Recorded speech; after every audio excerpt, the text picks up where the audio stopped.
자, 모든 게임은 여기서 시작합니다. 안녕하세요. 하프라인입니다. 2516 프리미어리그 24라운드 끝난 지금 위클리 리뷰 이번 주도 시작해 보도록 하겠습니다.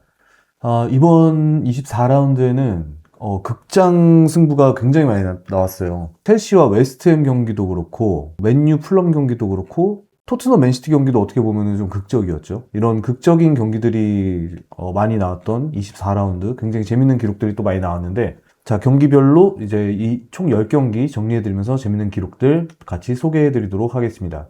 자, 그럼 첫 번째 경기부터 한번 보도록 하겠습니다. 자, 첫 번째 경기 브라이튼 대 에버튼. 브라이튼과 에버튼이 브라이튼의 홈 아메리칸 익스프레스 스타디움 아멕스 스타디움에서 1대1로 비기면서 각각 승점 1점씩만 가져가는 경기가 나왔습니다. 자, 이날 경기에서는 이제 도르트문트에서 복귀한 브라이튼의 파스칼 그로스 선수가 복귀 이후에 첫 번째 득점에 성공하면서 복귀 신고를 또 하는데 성공을 했고, 자, 에버튼 같은 경우에는 이제 듀스버리 홀 선수 같은 코어라인 선수들이 이제 속속 복귀를 하면서 좀 괜찮은 경기를 가져가나 싶었는데, 에버튼 전반전에만 슈팅이 0개입니다. 유효 슈팅이 아니라 그냥 슈팅 자체가 0개였어요. 후반 52분에서야 듀스버리 홀이 첫 번째 슈팅을 가져가면서 그때부터 좀 이제 분위기 반등에 어느 정도 성공을 하는 모습을 보이면서 이날 경기에서도 이제 끝나기 직전에 90분 거의 다 돼서 선수 교체로 들어온 베투, 에버튼의 스트라이커 베투 선수, 이 선수가 이제 교체 출전을 해서 늦은 시간 97분 후반전 추가 시간에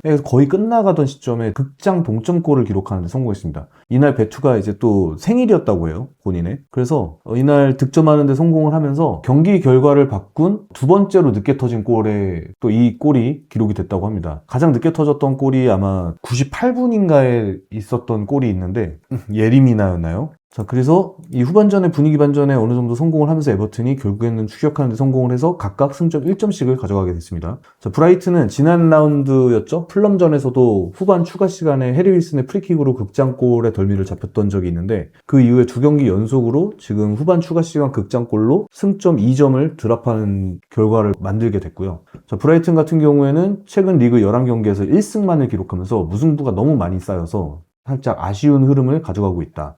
그래도 지금 브라이튼이 이번 시즌 홈에서는 그래도 패배는 기록을 잘 안 하고 있어요. 이번 시즌 리그 11경기 홈 경기를 가져가면서 1패만 기록을 했고, 최근 5경기에서는 1승 4무를 기록 중에 있습니다. 자, 브라이튼이 홈에서 지금 이번 시즌 1패만을 기록했다고 말씀을 드렸는데, 이 기록이 아스날, 맨시티랑 동률이고요. 그리고 썬더랜드만이 이번 시즌 홈에서 무패를 기록하고 있습니다. 그래서 이따 다시 말씀드리겠지만 이번 라운드 마지막 경기였죠. 썬더랜드가 또 홈에서 무패를 기록하는데 성공을 했는데, 그러면서 에버튼은 이번 원정에서 승점 1점 획득에 성공을 하면서 승점 34점으로 상위권 레이스를 유지를 할 수 있게 됐고요. 자, 그리고 제임스 가너, 에버튼의 제임스 가너 선수, 이날 경기로 프리미어리그 100번째 경기를 치르게 되면서, 그리고 또 이날 좀 잘했어요.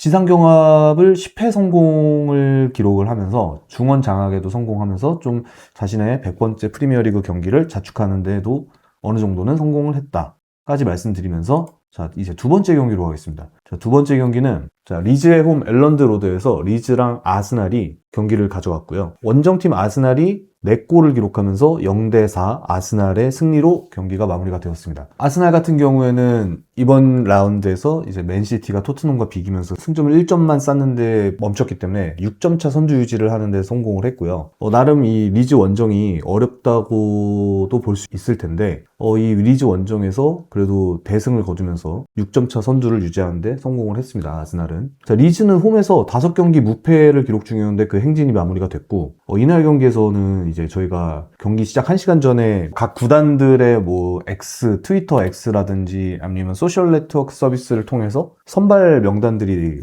나오잖아요. 이미지들과 함께. 근데 거기에는 분명 사카가 이름을 올렸었는데, 경기가 시작하고 나니까 사카 대신에 마두에케가 선발로 들어왔어요. 그래서 워밍업 도중에 이 사카가 부상을 당했다라는 소식이 전달되면서 마두에케가 대체 선발로 출전을 했는데, 이 마두에케가 대체 선발로 나온 마두에케가 리즈 유나이티드의 그 좌측면을 완전히 그냥 털어먹는 데 성공을 했습니다. 그러면서 마두에케가 에이스적인 면모를 보여주면서 아스날이 우승을 하는데 큰 기여를 했다, 마두에케가. 전반전에 이제 아스날이 득점하는데 성공을 하기는 했지만 리즈도 꽤 본인들 홈이니까 주도하는 장면들을 몇몇 보여줬는데 그 결정력이 굉장히 아쉬웠고요. 아스날은 여전히 세트피스 상황에서 강점을 보여주고 그 박스 안에 세트피스 상황만 오면은 그 박스 안에 아스날 선수들이 진짜 벌떼같이 모여야 되는데 그거를 리즈의 선수들이 어떻게 정리를 하지 못하면서 코너킥 이후에 튀어나온 볼을 결국에는 또 득점으로까지 이어가는 아스날. 그래서 결국에는 또 세트피스나 이런 분전 상황에서 굉장히 집중력이 강하다, 아스날이. 그런 모습이 보였고요. 그리고 후반전에는 이제 마두에케가 빠지고 마르티넬리가 들어왔는데 여전히 이 마르티넬리 선수도 스피드나 그 볼에 대한 집념을 잘 활용을 해서 리즈의 좌측면이죠. 리즈의 좌측면을 계속 털어버렸어요.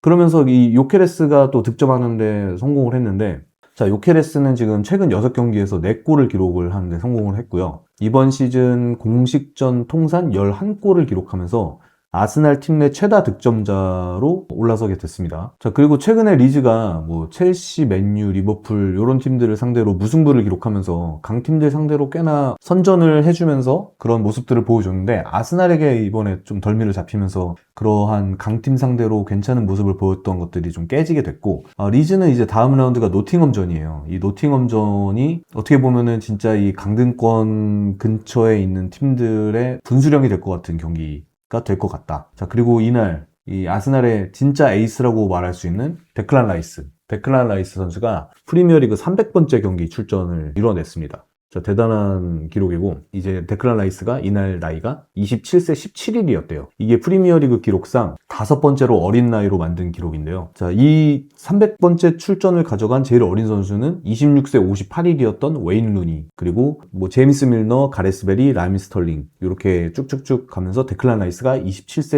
17일로 5번째로 어린 나이로 PL 300번째 경기 출전을 이뤄냈습니다. 자, 그래서 원정팀인 아스날이 4점 차 대승을 거두는데 성공을 했다. 그러면서 선두 유지를 하는데도 6점 차 선두 유지를 하는데도 성공을 했다. 라고 말씀드리면서 세 번째 경기로 가볼게요. 자, 세 번째 경기는 몰리뉴 스타디움, 울버햄튼 홈이죠. 울버햄튼 홈에서 울버햄튼이 본머스를 상대로 0대2 패배를 당했습니다. 원정팀 본머스가 승리를 가져갔고요. 자, 울버햄튼이 이번 연도 좀 초반에 좋았던 흐름이 있었죠. 리그 첫 승도 기록을 했고, 근데 그 흐름이 결국엔 끝난 모양새입니다. 지금 2연패를 기록하게 됐고, 자, 그리고 본머스는 4경기째 무패를 기록하면서 3승 1무를 기록하면서 승점 33점으로 12위 랭크가 되는데 성공을 했습니다. 그래서 본머스도 조금 작년 연말 즈음에는 좀 부진한 모습을 보였는데 올해 들어서 좋은 흐름을 가져가는데 성공을 했다. 그리고 울버햄튼 스트라이커죠. 스트란드 라르센. 이 선수가 이날 경기를 끝으로 수정궁 크리스탈 팰리스로 이적을 했습니다. 근데 이 이적료가 953억이라고 해요. 와, 진짜 무슨 스트란드 라르센 좀 어중간한 느낌 아닌가요? 스트란드 라르센? 이런 선수가 953억이다? 지금 너무 이 선수들 몸값이 너무 올라있는 느낌이라 이따가 또 말씀을 드리겠지만 제가 지난 라운드 때 수정궁 좀 돈 좀 써가지고 좀 제대로 된 스트라이커 사야 되지 않겠냐 싶었는데 그런 얘기를 했었는데 지난 라운드 때 이 돈을 가지고서 스트란드 라르센을 산다? 이거는 돈 허투루 쓰는 거죠. 어쨌든 울버햄튼 입장에서는 장사 잘했고요. 953억이면은 뭐. 근데 지금 일단 울버햄튼은 좀 강등이 사실상 확정적이죠. 승점이 지금 8점인데 이 강등권 마지노선인 17위 노팅엄이랑 지금 승점이 18점 차입니다. 이거 이겨내기 쉽지 않아 보이고 거의 강등이 확정적이에요. 그래서 좀 황희찬 선수도 지금 좀 어떤 이적설이 나와서 좀 빠르게 좀 탈출을 했으면 좋겠는데 울버햄튼에 굳이 계속 남아 있어야 될까 싶은. 그리고 본머스 같은 경우에는 이제 어린 크루피 선수 2선 자원으로 지난 라운드 때도 좋은 모습을 보여줬던 프랑스의 크라우피라고도 하던데 이 선수가 이제 멋진 발리 선제골을 득점 성공하면서 본머스의 원정 승점 획득에 또 기여를 했다. 그러면서 울버햄튼과 본머스 경기에서는 본머스가 2점 차 승리를 가져가면서 원정팀이 승리를 했다. 울버햄튼은 계속 꼴찌를 면치 못하고 있다. 까지 말씀드리면서 네 번째 경기. 와, 이거 너무 재밌는 경기였는데 첼시와 웨스트햄이 스탠포드 브리지 첼시 홈에서 3대2 극적인 역전승이 터지면서 첼시가 승점 3점을 획득하는데 성공을 했습니다. 첼시의 그 극장골이 터지면서 또 홈에서 짜릿한 역전승을 거두면서 승점 40점으로 이번 라운드 5위로 랭크가 됐고요. 뭐 지난 라운드랑 마찬가지죠. 지금 5위를 유지를 하고 있고, 자, 첼시는 챔피언스 리그가 있었죠. 나폴리전의 여파로 로테이션을 가동을 하게 되는데, 이 로테이션을 돌리기에 딱 적절한 경기였죠. 강등권에 있는 웨스트햄을 상대로 하는 경기였고, 또 주중에 이제 리그컵 경기가 남아있기 때문에 로테이션을 돌리기에 적절한 경기였다. 그래서 그랬는지 모르겠는데 전반전에 기억에 남는 장면은 그 콜파머의 프리킥 말고는 생각나는 게 없을 정도로 전반전 자체는 정말 최악이었다. 특히나 가르나초, 진짜 더럽게 못하. 이게 프리미어리그 선수가 맞나 싶을 정도로 그 왼쪽, 첼시의 왼쪽이 그냥 탈탈 털려먹은 이유가 가르나초였다고 저는 보여지는데, 이 수비 지원을 절대 안 갑니다. 조렐 하토 선수가 이제 로테이션으로 들어오면서 왼쪽 수비수를 봤는데, 이 왼쪽 수비수로 하토가 이제 어느 정도 오버래핑이든 언더래핑이든 공격적인 지원을 나갔을 때 그 뒷공간이 털려먹는 거를 바디아실이랑 가르나초가 어느 정도 지원을 해줘야 되는데, 이 바디아실 선수는 또 너무 느려요. 거기다가 위치 선정도 안 좋아. 그래서 그냥 첼시의 그 좌측면이 그냥 계속 탈탈 털려먹었어요. 웨스트햄의 우측 공격 라인이죠. 제로드 보엔 선수가 이제 첼시의 좌측을 그렇게 탈탈 털어먹는데 성공을 한 거예요. 그래서 전반전에 2골이나 성공을 시키면서 웨스트햄이 이 경기를 가져가는 듯 했어요. 근데 로세니어 감독, 조금 이 명장의 면모가 좀 보이는데, 저희는 이 어린 감독이기 때문에 첼시라는 빅클럽을 맡아서 잘 운영을 해나갈까 싶었는데, 로세니어 감독 그 안경부터 해가지고 옷 차려입은 거나 좀 되게 스마트한 명장의 면모가 좀 풍깁니다. 지금까지는. 그 하프타임에 가져간 3장의 교체 카드가 완전히 적중을 했는데, 아까 말씀드렸던 조렐 하토, 그리고 바디아실, 가르나초, 요 세 선수를 쿠쿠레아랑 주앙 페드루, 포파나로 갈아 끼웠어요. 근데 이 교체가 이 3장의 교체 카드가 너무나 적절하고 주요했다라고 보여지는데, 바디아실을 포파나로, 그리고 네투를 오른쪽에서 왼쪽으로 바꾸고 콜파머를 중앙에서 우측으로 뺐죠. 그리고 주앙 페드루를 가운데 공격형 미드필드를 보면서 좀 2선에서 1선까지 들어갈 수 있는, 그리고 조렐 하토를 빼고 쿠쿠레아를 집어넣으면서 이 네투의 위치 변경도 굉장히 좋았다고 보여지고, 그래서 결국에는 이 교체로 들어간 선수들이 포파나, 첫 번째로 말할 거는 그 추격골이었죠. 포파나. 갑자기 하프 스페이스 그 박스 진영까지 볼 몰고 올라가더니 뜬금 덕배 빙의한 그 크로스, 그리고 주앙 페드루 헤더 어시스트. 그 장면 보고서 포파나가 성깔만 부리는 줄 알았는데 저런 킥 능력과 볼 운반 능력과 이런 능력이 있는 선수였구나 라는 게 좀 되게 기억에 남는 장면이었고, 그리고 쿠쿠레아의 그 헤더 동점골도 뭐 당연히 그 쿠쿠레아 선수의 투지와 집중력이 돋보이는 장면이기는 하나, 일단 파머를 우측으로 빼고 네투를 왼쪽으로, 아까 말씀드렸듯이 네투를 왼쪽으로 빼면서 그게 이 나비 효과를 가져와가지고 결국에는 그 네투가 올려준 거에서 이제 좀 어떻게 골대까지 맞는 그런 장면들을 이후에 쿠쿠레아의 집중력으로 쿠쿠레아 득점. 그러니까 결국엔 이 교체 카드 3장이 모두가 적중하면서 로세니어가 이날 경기를 이제 역전승을 거둘 수 있었는데, 자, 이날 승리로 로세니어 감독은 프리미어리그 감독 데뷔 후에 첫 5경기를 모두 승리로 가져간 4번째 영국 출신 감독이 됐다고 합니다. 일단 첼시 보드지는 이렇게 되면 로세니어를 굉장히 잘 데리고 온 거죠. 로세니어 감독은 오자마자 이제 첼시라는 팀의 분위기를 완전히 뒤집는 데 성공했고, 그래서 지금 이번 라운드까지 봤을 때 첼시와 맨유가 각각 그 젊은 감독들을 데리고 오면서 분위기를 확 바꾸는 데 성공을 했다. 그리고 이제 웨스트햄은 굉장히 아쉽게 2점차 리드를 지키지 못하고 역전패를 당했는데, 첼시 같은 경우에 전반전에 2점 차를 뒤집고 역전승을 한 최초의 기록이래요, 이날 경기가. 아니 뭐 2점차 역전승을 한 적이 한 번도 없다고? 라고 생각을 했었는데, 또 그렇다고 전반전에 2점이나 먹혔던 경기도 크게 없지 않았나 싶은 그런 생각이 들면서, 또 웨스트햄은 리그 역사상 2번째로 전반 2점차 리드를 지키지 못하고 역전패를 당했다고 합니다. 이런 경기가 역사상 2번째였다고 합니다. 자, 그래서 이날 경기는 이제 첼시가 강등권 웨스트햄을 상대로 로테이션을 돌렸으나 좋은 모습을 보여주지 못하고 있다가 교체카드 3장이 딱 알맞게 적중하면서 홈에서 이제 3대2로 역전승을 만들어내는데 성공을 했다까지 말씀드리면서 이제 5번째 경기로 넘어가겠습니다. 자, 5번째 경기는 리버풀과 뉴캐슬이 리버풀의 홈 안필드에서 맞붙었고요. 자, 이날 경기에서는 홈 리버풀이 4대1로 뉴캐슬을 제압하는 데 성공을 했습니다. 자, 이날 경기 보면은 이제 일단 비르츠와 에키티케,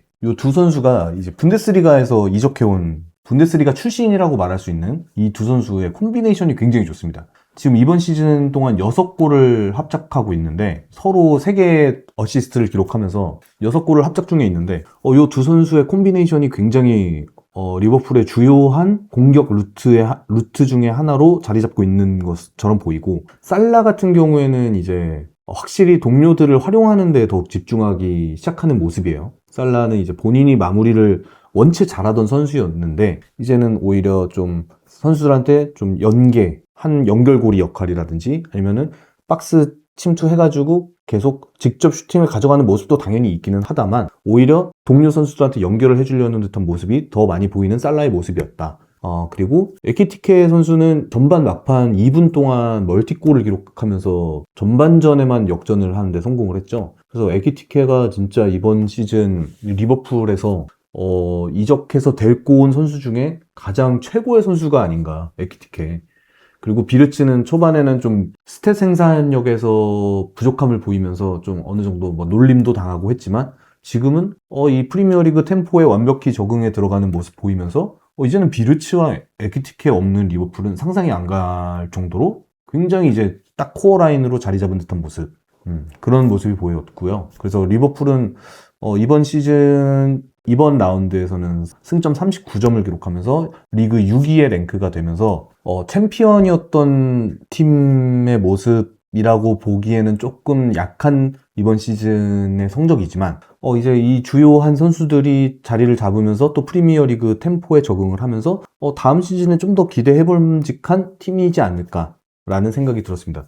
자, 그리고 뉴캐슬이 오히려 선제골을 넣는데 성공을 했었잖아요. 이 뉴캐슬은 고든 선수가 좌측 윙이 아닌 이제 원톱 자리에 기용이 되면서 리버풀의 전방 압박을 오히려 고든 선수, 그러니까 빠른 선수들을 배치하면서 이거를 압박을 풀어내는데 좀 효과적인 모습을 보여줬다고 생각합니다. 그러면서 그 고든의 선제골까지 나왔던 모습이 있는데 이제 확실히 그래도 안필드의 리버풀은 어렵다. 아까 말씀드린 대로 리버풀이 뉴캐슬도 굉장히 효과적인 공격 장면들을 많이 보여줬지만 하비반스의 그 프리킥에서 골대 맞추는 장면도 굉장히 인상적이었죠. 그럼에도 불구하고 리버풀을 뚫어내기에는 좀 부침이 있었다. 그래서 뉴캐슬은 지금 현재 승점 33점으로 11위의 랭크가 됐습니다. 근데 지금 이날 경기에서 이제 살라 선수가 또 대기록을 하나 만드는데 성공을 했는데요. 프리미어리그 최초 기록이라고 해요. 한 클럽을 상대로 10-10을 기록하는데 성공을 했습니다. 살라 선수가. 그래서 살라가 이 뉴캐슬을 상대로 10골 10개의 도움을 기록하는데 성공을 했는데요. 이 단일 클럽을 상대로 한 선수가 이 10-10을 기록하는 거는 프리미어리그 사상 최초라고 합니다.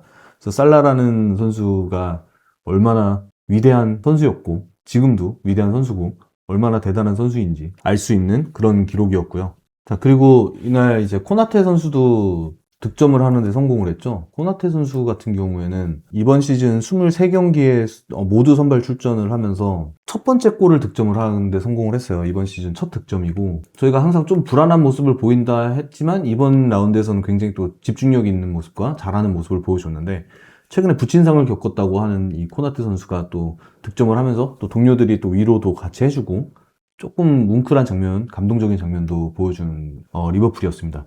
이번 라운드까지 뉴캐슬은 역전패로 이른 승점이 16점으로 굉장히 좀 아쉬운, 승점을 지켜내는데 이 집중력이 부족한 뉴캐슬의 모습을 보여줬던 그런 라운드였다. 그래서 리버풀이 뉴캐슬을 4대1로 제압하는 데 성공했다까지 말씀드리면서 6번째 경기로 가보겠습니다. 6번째 경기는 빌라파크 아스톤 빌라 홈에서 아스톤 빌라와 브렌트포드가 맞붙었고요. 자, 이날 경기는 이제 원정팀인 브렌트포드가 승리를 가져갔습니다. 0대1로 1점 차 승리를 거두는 데 성공한 브렌트포드였고요. 자, 이날 이제 아스톤 빌라 같은 경우에는 이제 와킨스, 맥긴, 카마라, 틸레망스 이런 코어 자원들이 전부 지금 부상으로 빠져 있어요. 그래서 부상으로 그 스쿼드적인 한계를 이겨내지 못하는 모습을 보여주는 아스톤 빌라였다.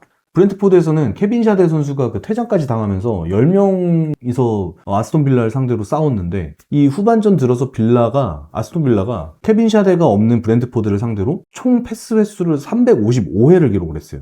그러니까 단일 하프 그 후반전에만 355회라는 패스 횟수를 기록을 한 건데 03-04 시즌 이후로 이게 단일 하프 최다 기록이라고 합니다. 그럼에도 불구하고 결정력 부족으로 아스톤 빌라는 추격골은 물론이고 아예 그냥 골을 기록을 못했어요. 맨시티와의 그 2위 경쟁에서도 이제 1점 차로 밀리면서 타이틀 레이스에는 이제 완전히 빨간불이 켜진 아스톤 빌라라고 볼 수 있겠고요. 브렌트포드는 빌라파크에서 빌라 상대로 원정 경기에서 통산 12번째 도전 끝에 첫 승리를 기록을 했습니다.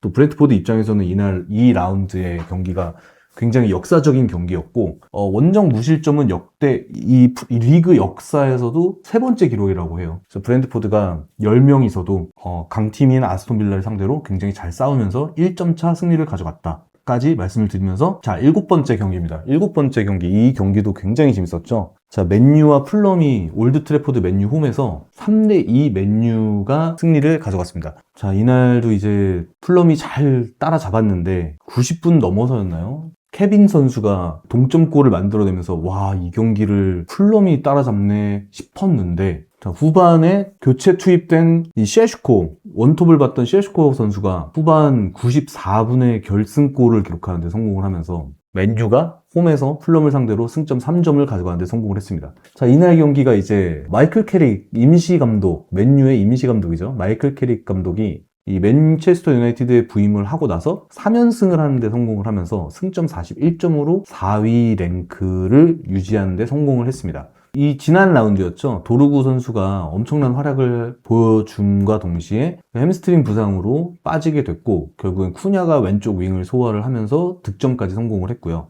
브루노 페르난데스 선수는 이날 경기에서 멀티 도움을 기록하면서 이번 시즌 총 12개째 도움을 기록을 했고, 압도적인 차이로 지금 도움 순위 1위에 올라 있습니다. 그 프리킥 상황에서 카세미루 선수의 헤더 어시스트도 굉장히 인상적이었는데, 결승골 셰슈코 선수의 그 어시스트를 기록할 때 보여줬던 턴 한 번으로 선수 삭제시키면서 딱 침투에 들어가는 그 장면부터 시작해서 딱 거기에서 손에 힘 딱 들어가면서 와, 개지린다 했는데 정확하고 낮은 크로스 싹 올려주고 거기에서 셰슈코가 침착하게 키핑하는 데 성공하고 바로 슈팅으로 우측 상단 꽂는 그 멋진 슈팅으로 결승골 성공. 아, 진짜 이 맨유의 팬도 아닌데 진짜 이 손에 힘 딱 들어가면서 와, 이 맛에 축구 본다라는 생각이 절로 들었던 그런 경기였어요. 그래서 너무 재밌는 경기였고, 지금 마이클 캐릭 감독이 오면서 이 경기 중계 보면은 화면에 우리 퍼거슨 영감님 그 모습이 자주 비치기 시작했어요. 그래서 항상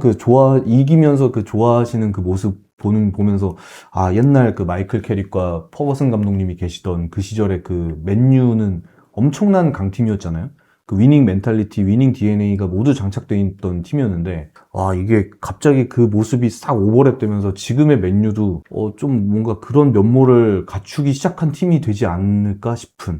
그래서 맨유 보드지는 그냥 마이클 캐릭을 임시 감독이 아니라 그냥 감독으로 앉혀서 딱 안정된 팀을 만드는 게 맞지 않을까 싶은 그런 경기였습니다. 너무너무 재밌는 경기였고, 라몬스 골키퍼는 벨기에 차세대 넘버원으로 되기에 부족함이 없어 보이는, 두 골을 먹긴 했지만 선방을 굉장히 잘해주면서 라몬스 골키퍼도 지금 맨유의 이런 상승세 흐름에 굉장한 영향을 끼치고 있다까지 말씀을 드리면서, 맨유가 풀럼을 상대로 홈에서 3대2 승리를 가져갔습니다. 까지 말씀을 드리면서, 자, 8번째 경기로 갈게요. 8번째 경기는 노팅엄 포레스트와 크리스탈 팰리스가 시티 그라운드 노팅엄 홈에서 1대1 무승부를 가져갔습니다. 아, 이 노팅엄과 크리스탈 팰리스라는 경기를 딱 듣자마자 좀 노잼 느낌이 빡 드는데, 경기 자체도 그렇게 크게 재밌지 않았고, 자, 수정궁이 제가 아까 말씀드렸는데 지금 9경기째 무승입니다. 3무 6패를 기록하면서 글라스너 감독 체제 하에서 최악의 모습을 보여주고 있는 크리스탈 팰리스고, 아니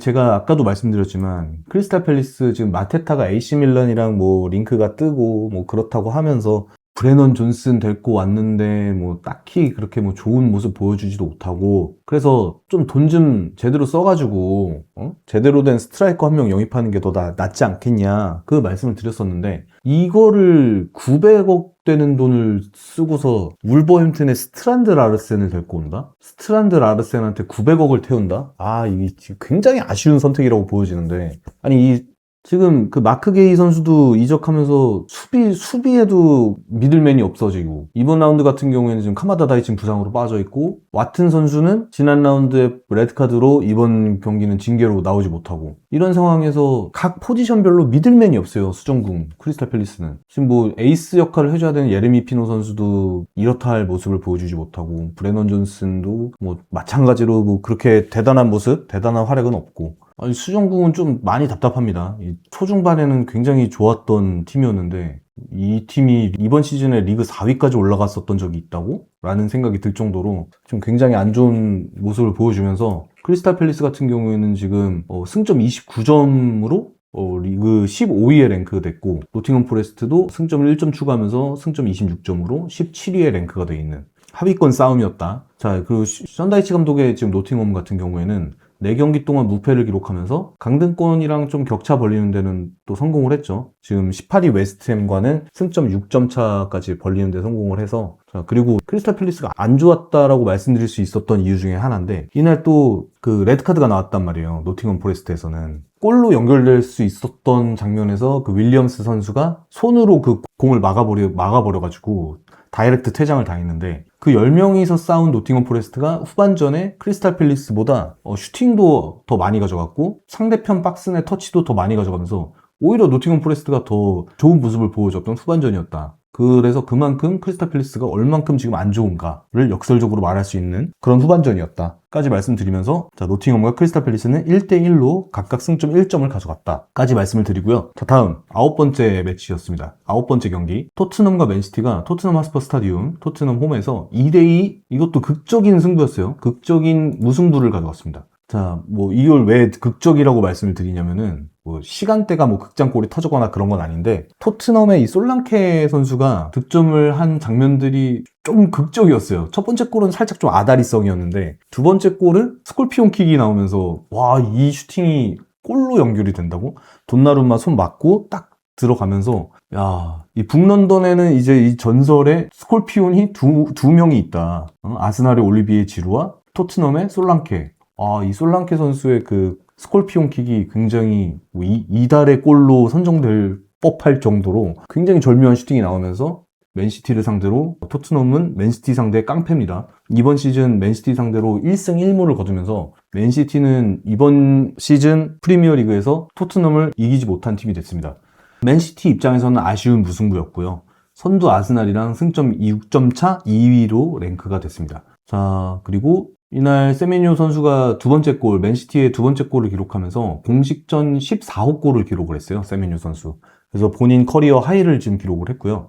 이날 토트넘 같은 경우에는, 저는 이날 토트넘에서 코너 갤러거가 굉장히 인상적이었는데, 전반전 동안 이 선수들을, 카메라로 비춘 선수들을 봤을 때 땀을 흘리고 있는 선수가 코너 갤러거밖에 없었어요. 이게 잘했다라는 게 아니라, 이 코너 갤러거 선수가 여기저기에 다 볼도 끊어내고 맞고 그런 모습을 보여주면서 코너 갤러거 선수가 굉장히 인상적이었는데, 이 선수한테서 하나만 더 원하는 장면이 있다 치면은 공격진으로 연결을 해주는 그 볼의 퀄리티, 그게 조금 아쉬웠다. 다만 그 두 번째 골, 솔랑케의 그 스콜피온 킥을 만들어준 볼 탈취 후 우측 침투한 다음에 크로스 올려준 그 코너 갤러거의 장면은 굉장히 칭찬해줄 법한 장면이었다. 그래서 코너 갤러거를 이번 겨울 이적 시장에 데리고 온 선택은 매우 좋은 판단이었다로 보여집니다. 자, 그리고 사비 시몬스 선수도 좀 칭찬을 해주고 싶은데, 토트넘으로 이적한 후에 점점 이 프리미어리그 템포에 적응해 나가는 느낌이에요. 뭐 그래도 아직까지 조금 볼을 잡은 후에 바로바로 연결해주지 않고 살짝 끄는 모습이 보이기는 하고, 본인이 슈팅을 가져갈 수 있는 위치에 있을 때 그 슈팅을 가져가지 않는 그 대담성이 없는, 그 좀만 더 대담한 선택을 하면은 토트넘의 7번이라는 그 자리에 좀 어울리는 모습이 더 완성될 것 같은데, 아직까지는 조금 부족하지만 많이 적응해 가고 있는 모습이다. 그래서 사비 시몬스 선수도 좀 칭찬을 해주고 싶었고요. 토트넘이 이 경기를 맨체스터 시티라는 거대한 클럽을 상대로 2대2로 승점 1점을 가져간 것도 칭찬을 해주고는 싶지만, 이 토마스 프랑크 감독은 솔직히 칭찬할 수가 없을 것 같아요. 무슨 전술인지 모르겠고, 제가 추갈못이어서 그런 걸지도 모르겠지만, 그냥 선수들이 더 에너지 레벨을 높여서 벌떼 축구하는 것밖에는 답이 없어 보여요. 그러니까 토트넘 선수들이 더 열심히 뛰어서 상대방 압박하고 그 압박하니까 상대방이 좀 힘들어하니까 그 힘든 과정에서 그 빈틈을 파고드는 축구. 아니 이런 축구를 해야 된다라는 거는 누구나 다 할 수 있는 거잖아요. 이런 걸 하기 위한 그 세부 전술이랑 전체적인 컨셉이 필요한 건데 그런 게 전혀 보이지 않는 토마스 프랭크 감독의 축구고 저는 이날 이제 이게 양날의 칼이다라고 보여지는 게 맨체스터 시티를 상대로 이 무승부를 거두면서 오히려 토마스 프랑크 감독을 경질하지 못하게 되는 그런 명분이 된 게 아닌가. 토마스 프랑크 감독을 좀 뭐 보드지는 믿고 가겠다 뭐 이런 뉴스도 있던데 오히려 토마스 프랑크 감독을 경질해야 될 타이밍을 잃은 토트넘이 아닌가 싶은 그런 경기였고요.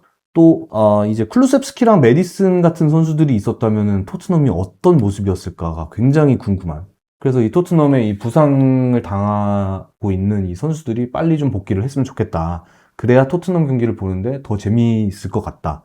그리고 저희가 이날 경기 보면서 로메로가 왜 하프타임에 교체되었을까 이거를 한번 찾아봐야 되겠다 싶었는데 프랑크 감독은 인터뷰에서 이제 이게 로메로 선수의 질병 때문이었다고 해요. 어떤 질병인지는 아직 모르겠는데 그 토트넘이 이제 그 프랑크푸르트 전 때도 이때부터도 로메로 선수가 그 챔피언스리그 경기 때부터도 좀 이 질병으로 힘들어 했다고 합니다. 근데 어떤 질병 때문인지 모르겠지만 프랑크푸르트전에서 로메로는 거의 뭐 MOM급 활약을 펼치고 지금 리그로 돌아와서 맨시티를 상대로 전반만 소화를 했는데 그 질병 때문에 하프타임에 교체가 된 것이다. 지금 사람들이 떠들 법한 프랑크 감독에 대한 뭐 로메로 선수의 그런 뭔가 항의라든지 토마스 프랑크 감독의 결정을 따르지 않는 듯한 그 주장단의 모습 때문에 뭐 교체가 된 거다 뭐 이런 이유는 아니라고 합니다. 그래서 오히려 근데 뭐 로메로 선수가 들어가고 나서 토트넘이 맨시티를 압도하는데 성공을 한 모습이었기 때문에 이제 이 다음 라운드부터 이제 토트넘은 앞으로 일정이 꽤 험난한데 요거를 어떻게 잘 뚫고 나갈지 또 기대가 되는 토트넘이었고요. 자, 그래서 토트넘과 맨시티가 토트넘 홈에서 2대2로 무승부를 기록을 했다까지 말씀드리면서 이제 마지막 경기, 10번째 경기입니다. 자, 썬덜랜드와 번니가 썬덜랜드 홈 스타디움 오브 라이트에서 3대0 대승을 거뒀습니다. 자, 이날 승리로 썬덜랜드는 홈에서 이번 시즌 계속 무패를 기록을 하면서 강등권인 번니를 상대로 당연히 뭐 지금 썬덜랜드는 강등권에서 같이 승격한 팀이기는 하지만 번니랑은 완전히 상반된 모습을 보여주고 있는 팀이잖아요. 그래서 썬덜랜드가 번니를 상대로 승리를 하지 않을까 싶었는데 이렇게 3대0 대승을 거둘 줄은 몰랐는데요. 자, 이날 승리로 홈에서 썬덜랜드가 이번 시즌 홈 12경기를 치르면서 7승 5무를 기록하면서 자, 유럽 5대 리그에서 홈 무패를 기록 중인 팀들을 제가 한번 나열을 해드릴게요. 아틀레티코 마드리드, 나폴리, 유벤투스, 바르셀로나, 도르트문트, 파리 생제르맹, 그리고 썬덜랜드입니다. 와, 이 정도로 지금 썬덜랜드가 대단한 모습을 보여주고 있는 거예요. 게다가 승격한 팀이잖아요. 그 승격한 팀이 홈에서 무패를 기록을 하고 있다. 굉장히 재밌기도 하면서 좀 멋있는 기록이고. 자, 그리고 또 하나 좀 재밌다면 재밌고 슬프다면 슬픈 기록이 하나 또 나왔는데 자, 번니의 튀양제브 선수가 그가 속했던 모든 팀에서 자책골을 기록했다라는 또 기록이 만들어졌어요. 맨유에 있었고요. 입스위치 타운에 있었고 번니에 지금 뛰고 있는데 번니에서 이 모든 세 개의 팀에서 자책골을 기록하면서 세 개의 팀에서 모두 자책골을 기록한 선수가 됐습니다. 그리고 번니는 이날 경기에서 또 유효슈팅을 0개를 기록을 했어요. 유효슈팅 자체를 기록을 하지 못했는데 이번 시즌의 모든 경기들 중에서 유효슈팅이 한 번도 나오지 않은 경기가 총 12개의 경기인데 그 중에 4회가 번니로 최다 기록이라고 합니다. 그만큼 번니의 이 공격이 너무나 무디다라는 말씀을 드릴 수 있을 것 같고요. 그리고 번니는 최근 22경기 동안 연속 원정 실점을 기록 중인 굉장히 안 좋은 모습을 보여주고 있는 번니다. 그리고 홈에서 극강의 모습을 보여주고 있는 썬덜랜드다. 까지 말씀드리면서 이번 라운드 총 10경기는 이렇게 말씀을 드릴 수 있을 것 같습니다. 자, 그래서 이번 라운드를 이렇게 정리하면서 말씀을 드려보면은 지난 라운드랑 다르게 강팀은 강팀다운 면모들을 보여줬고 또 극적인 승부도 많이 나온 그런 재밌는 라운드였던 것 같고요. 이번 라운드 리뷰를 하면서 제 감상에 가장 깊게 남은 거는 로세니오와 마이클 캐릭 이 두 감독인데요. 이 두 감독에 대해서는 저희가 영상을 따로 한번 만들어서 말씀을 드릴 계획에 있고 맨체스터 유나이티드와 첼시의 이 젊은 감독들이 어떻게 이 팀을 바꿔서 이 팀의 분위기를 바꾸고 아예 성적까지 계속 이 상승세로 만들 수 있는가 요거를 한번 저희가 또 한번 떠들어 볼 테니 그 영상도 같이 기대해 주시면 감사하겠고요. 저는 이제 다음 25라운드 요번 주말 경기들 또 잘 챙겨보고 다음 주에 25라운드 마지막 경기가 리버풀과 맨체스터 시티가 이제 월요일 새벽 1시 반에 있는데 이 경기를 끝으로 25라운드 위클리 리뷰로 돌아오도록 하겠습니다. 자, 오늘도 이 10경기 제가 떠드는 것 끝까지 잘 들어주셔서 너무너무 감사드리고요. 같이 또 다음 25라운드 경기 같이 재밌게 보고 25라운드 위클리 리뷰로 돌아오도록 하겠습니다. 시청해주셔서 감사합니다.